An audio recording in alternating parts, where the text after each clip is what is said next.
Now, the African Development Bank says the continent is rebounding from the global financial crisis, with 80% of African economies expected to register growth this year.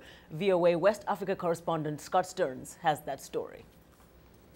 At its annual general meeting in Ivory Coast this week, African Development Bank officials say real gross domestic product on the continent is expected to reach 4.5% this year, well above the global average. That growth could top 5% by 2011, putting African economies back on a decade-long track that was disrupted by last year's global economic crisis. But the recovery will be uneven. Southern Africa was hardest hit and will take longer to rebound. East Africa best weathered the global financial crisis and will likely achieve the highest average growth over the next year. Foreign donors have widely praised African Development Bank efforts to soften the impact of the financial crisis by more than doubling concessionary lending.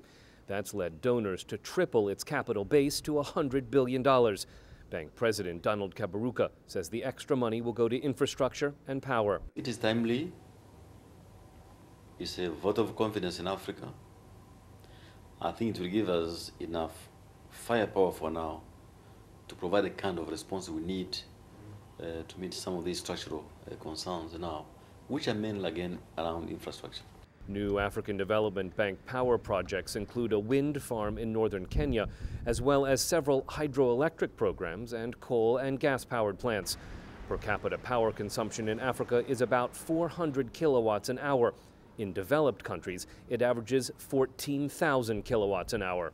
There's no way this continent can grow living on energy less than Spain. The African Development Bank kept its summit in Abidjan despite political tensions surrounding Ivory Coast's much-delayed presidential vote. Bank Governor Antoine Bouabre says security is a priority as bank headquarters remain in Ivory Coast.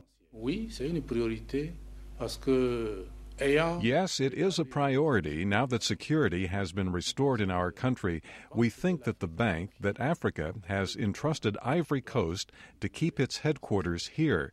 It's a legitimate statement to make. It's a responsibility that Ivory Coast has been entrusted with, and it is the government's duty to fulfill that responsibility.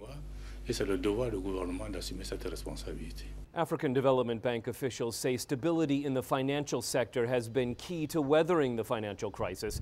They point to Nigeria's central bank buying up non-performing loans at 10 failing banks, then establishing an asset management corporation to help recapitalize those banks so they might be able to repay some of the bailout.